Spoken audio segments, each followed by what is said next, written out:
I'm not gonna do the review looking like this, so beepity boppity boppity boppity boom. Let me adjust this a little quickly. Mirror, mirror on the wall. They say you're always emotional and the shadiest of them all. That would be me. What's going on, you guys? Yes, I'm in a little different background today. I wanted to do something a little bit differently. So production stepping it up. We stepping it up. We stepping it up. Yes. So, okay, so episode 3 ended with Trinity K. Bonet winning. And it ended with Silky Nutmeg Ganache leaving and sashaying away, making this the third queen to leave of the season. Episode 4 still starts off with Trinity K. Bonet, and she's still off her high of her win. The other girls were not really too much concerned about her win because 4 girls last week were just in elimination. So they're not worried about Trinity's win right now, which is actually setting Trinity over the edge. I can kind of see both kind of situations because on one spectrum, you got 4 people that's they fighting for their life to stay here, and then you got one person that won, but where's the acknowledgement? Especially when I wouldn't say I'm not known to win challenges, but I'm just saying, like, a challenge win is a challenge win, honey. It's a challenge win, and you get paid. So why not congratulate me on that alone? So I definitely understood both sides of the situation in the story. So moving right along, the next challenge that Rue gives them is a Hall of Fame halftime show challenge where the girls have to pick one iconic artist or performer that has previously performed in the halftime game shows. So I'm just going to go down the list of the girls and what they chose. So in no incomplete order, so don't sue me.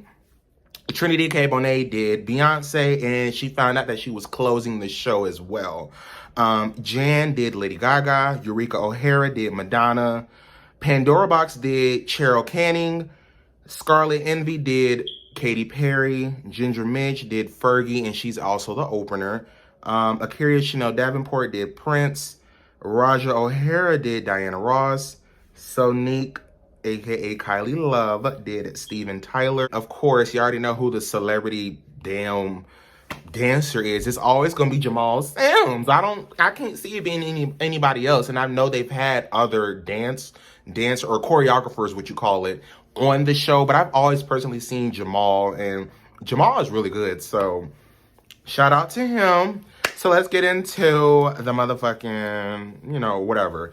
So one side note I do want to say, it was very funny to me that Yara was going back and forth with Jamal during the choreography training. No, God, Miss Yara Sophia. I kind of feel like they was setting her up. I'm not going to, because this is the review, but I kind of feel like they was setting her up to make her some type of way because Jamal told her, okay, so this is what Shakira does. This is what you're going to be doing. Yara was like, no, I feel like Shakira does this and yada, yada, yada. I'm just like, okay. I mean, why is this so bad? Like, you can't talk back to these people. Like, why is it so bad asking somebody a question? That's not no fucking sign of disrespect. Like, y'all need to get over it and get some tough skin. Like, I'm getting tough skin, bitch. Move the fuck right along. Another standout moment was Trinity K. Bonet. Them other girls and other hoes was mad because Trinity K. Bonet was doing the motherfucking goddamn thing. Okay. She really needs to perform because that's something that she normally does already. So this was nothing to her. So I feel like production was setting her up for another win for the second week in a row. So I was like, okay, Trinity, you better go ahead and kill it. So those are the only 2 standouts. And not Ginger Minge complimenting Jamal Sims on the choreographer because... Isn't Ginger married? No! But let me not be messy. I'm just taking it out of context. I'm a Sagittarius. That's what I do. Anyway, so they're in. So I'm not going to discuss and critique the choreography because that's not part of the main show. Those 2 things were just like something that really stood out to me in the show. So next thing you know, they're getting in the workroom and all the girls are, talking about how you feel, how you did in the challenge or whatever. It's this whole trade thing that keeps popping up. Trade, let me explain to y'all what trade is. Okay? Okay, so Trade is a down low man or a gay male, period. Trade, DL. That's it. Facial hair has nothing to do with it. I promise you. It has nothing to do with it. It's just fucking facial hair. Trade is more of a personality thing, more of a character thing, more of a how you carry yourself type of situation. It's not necessarily like, it's not like a noun or whatever. Like, it's just something like your personality. Are you giving Trade? Like me. People say I always give Trade all the time because how I motherfucking look and I can turn looks. But anyway, Trinity keeps thinking she Trade and she has on a brooch. Well, she had on a brooch. Out of all of them, I will agree Trinity is the tradiest one out of all of them. The rest of them, no. Even a carrier. Let's go ahead and get into the motherfucking runway. Let's get into the performance of the show. So, in no particular order, I don't remember them all. This is one thing I don't like about Paramount Plus. You bitches keep popping these shits out early in the motherfucking morning. Bitch, I have to go to work. Ginger Minge opens the show as Fergie. I wasn't going crazy for the performance. I really wasn't. To me, it was just more like Ginger. It was just Ginger in an outfit. Just being Ginger, like no shade or whatever.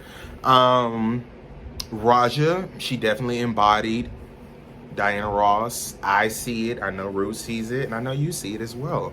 So they did really good. Eureka O'Hara's look alone was the tea. I definitely liked the look. It was definitely giving me Pheromone from season 9, her season 9 sister. Cause Eureka a double kind of hoe. She been on season 9 and 10, so double kind of hoe right there. But I definitely like that look. That look was the tea. Scarlett O'Hara. Oops. Scarlet Envy. Scarlett actually did good. Like, I really thought I was watching Katy Perry. Like, I literally thought the performance was good from head to toe. Like, the little shark outfit or whatever it had was really nice. Like, it was giving me summer citrus vibes. Well, not the citrus. It was just giving me summer vibes. Shark Days, Jaws. It was definitely giving me all of that. So, definitely... this is a good week for Scarlet Envy because that look right there. Now, speaking of embodiment, hold on. Speaking of somebody looking like somebody, let's talk about Kylie looking like Tyler. Steven Tyler. Kylie did that. I had to become a drag king, and she chose Steven Tyler. I know who Steven Tyler is. I've never seen him perform physically, but I know how he performs, and she definitely had all of his moves and the body and the essence. All of that was Steven Tyler, the pants, and all the little things, girl. Like, she had it. She had it. She got it. She had it. Those were the standouts. Now, Akira, I liked Akira's performance as Prince. Especially when she turned around, baby. She turned around and that ass was out. I definitely was here for it. So I was like, okay, here you. But let's talk about somebody that actually surprised me. Pandora Box actually surprised me with her performance as Carol Channing. Pandora Box surprised me as becoming Carol Channing in the video because she was actually the one to watch in the motherfucking video. So I was just like, okay, Trinity. Okay, Pandora. You got it. You got it. So Pandora Box definitely, she's up because the last 2 episodes I wasn't here for her.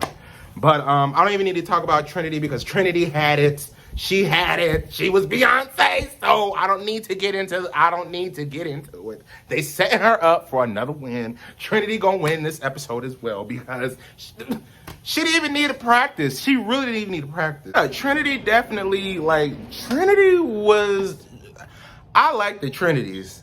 Like, my top 3 of the performances was Trinity, Pandora, believe it or not, Pandora, and then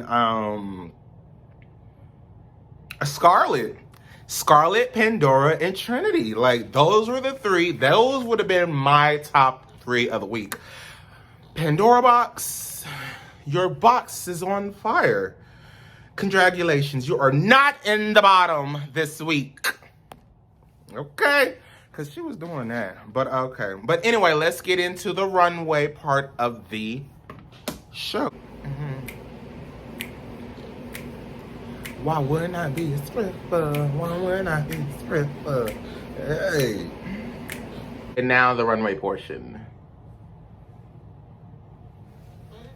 So, we first have Ginger Minge. Now first, the category is the frill of it all. I don't know what frill is, but considering what I've been seeing on the runway, I guess it's this sheer lame type of fabric. So pretty much everybody's runway is basically the same fabric. What sets them apart is the color and the definition in if there's a hem there or not. So Ginger Min's look is Gone with the Wind. I love the color on her.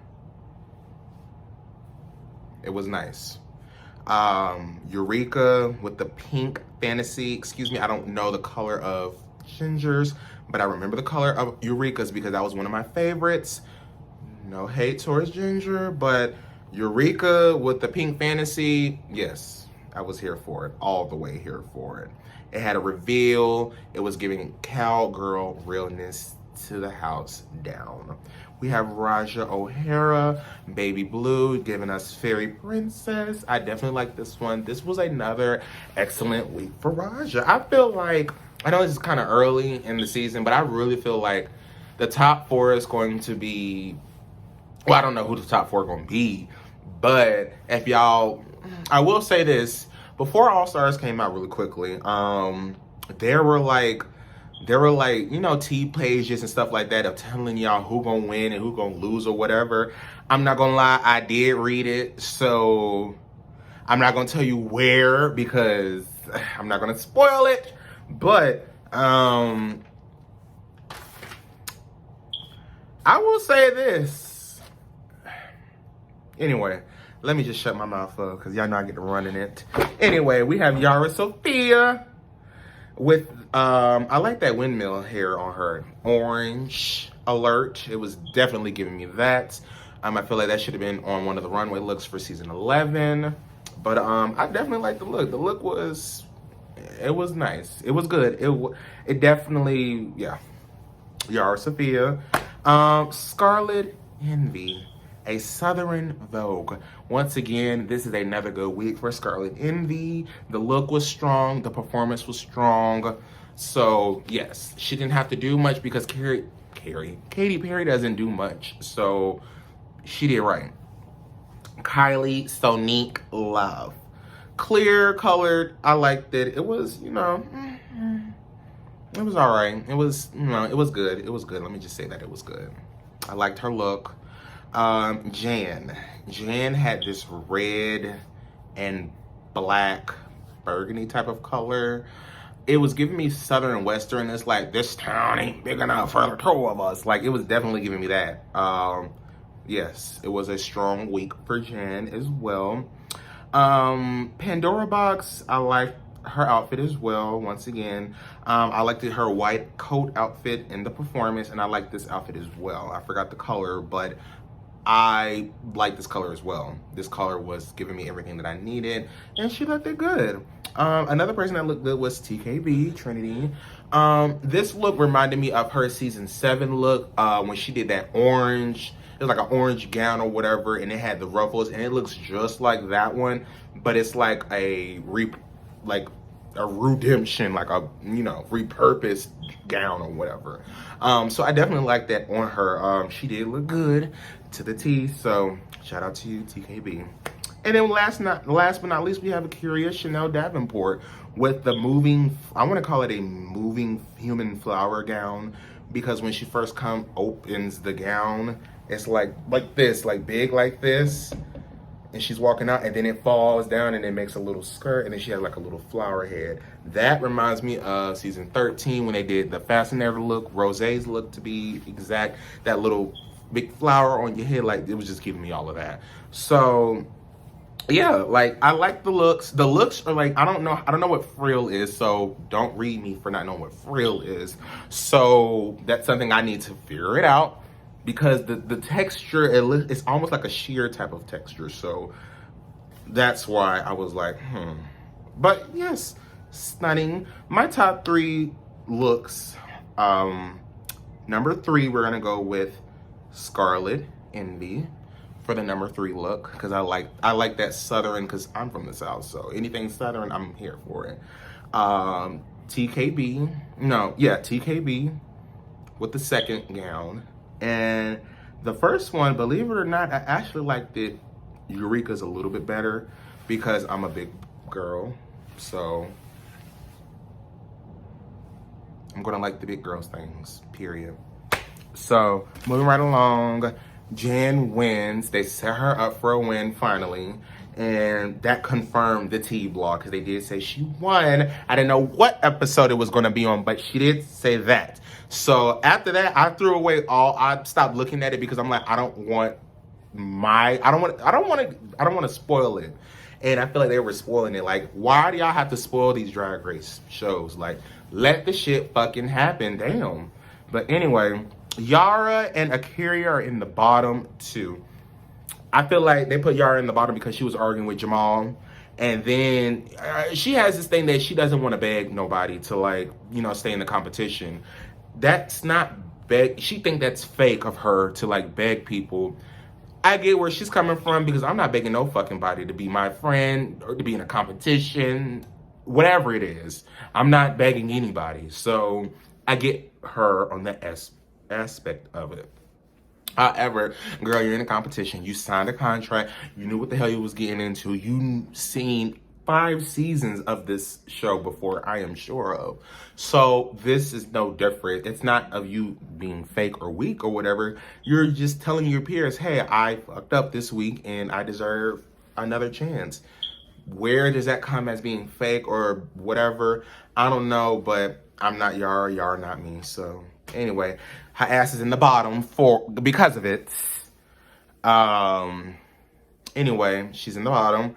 And the lip sync person is Jessica Wilde from season 2. Season 2, Chabalante or Escándalo. One of them phrases was hers and one of them was Yara's. I'm gonna let you decide which one it was. But so Jessica Wilde is the lip sync assassin for this week's episode, and they are dancing to the classic Britney Spears song Womanizer. Do I like that song? I liked it when it first came out. I'm just kind of a little sick of Britney now. Like, no shade. Like, I'm tired of the songs. I feel like towards the end of the season 13, y'all kept playing Britney. Maybe it's just me, but every time I look up, I feel like it's a Britney song. Like, damn, there are other divas. Like, use some Christina Aguilera. Can y'all get Beyonce in there? I mean, if you got her mama in there, I'm pretty sure you can get the deeds to her daughter's songs. Like, we can get some of that in there. Hell, Freakum Dress, shit. But anyway, Jessica Wilde wins she wins the lip sync, so that means $30,000 is going to roll over into next week's tip, because all of the lip sync assassins been winning instead of the actual cast members. So Jessica wins, and unfortunately, you already know who the fuck sachets away. Yara Sophia sachets away because she just had a sachet away. How do I feel about it? I kind of feel like it was coming, because the narrative was, I'm not going to beg anybody. If I'm in the bottom, I'm in the bottom, and that's just it. I'm not going to. And I guess to viewers, to some people, that might be looked as negative, or you're not really a team player. So I feel like production did what they had to do, and I feel like the girls had to do what they had to do. I say production because I feel like production is always involved in some type of way. It's not just their decision. Somebody else has a decision as well. But anyway, yeah, this episode was actually fun. I liked it. It was giving me what I needed to get. It was giving what it needs to give. Before the episode ended, Ru comes on the channel like always, and she says, "Es chapelante, you don't go or stay," or something she said. And I'm like, okay, it's episode 4 now. 4 girls went home.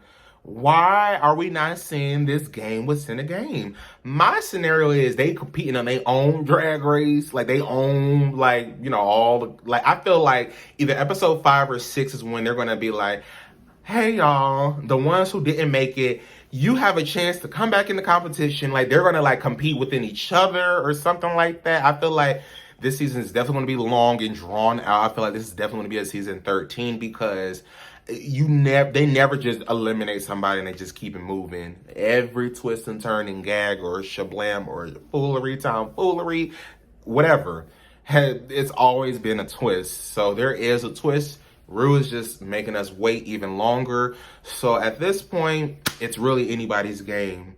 As y'all already know, this is Des Divine with another All-Stars review. This is a really quick one. I really wanted to talk about the fact that this performance was really, really good. All of them did good at the halftime show, really, all of them. But, you know, those were my opinions and my view of it. So get into it. But anyways, I'm out. This is Des Divine. Follow me at Instagram at OG Des Divine. Follow me, subscribe to my channel at OG Des Divine with 2 N's. Follow me on Instagram with 3 N's. Facebook is personal. Snapchat, Des Divine. TikTok, OG Des Divine with 3 N's. You already know. So, like I said, I'm out, and stop being so fucking emotional.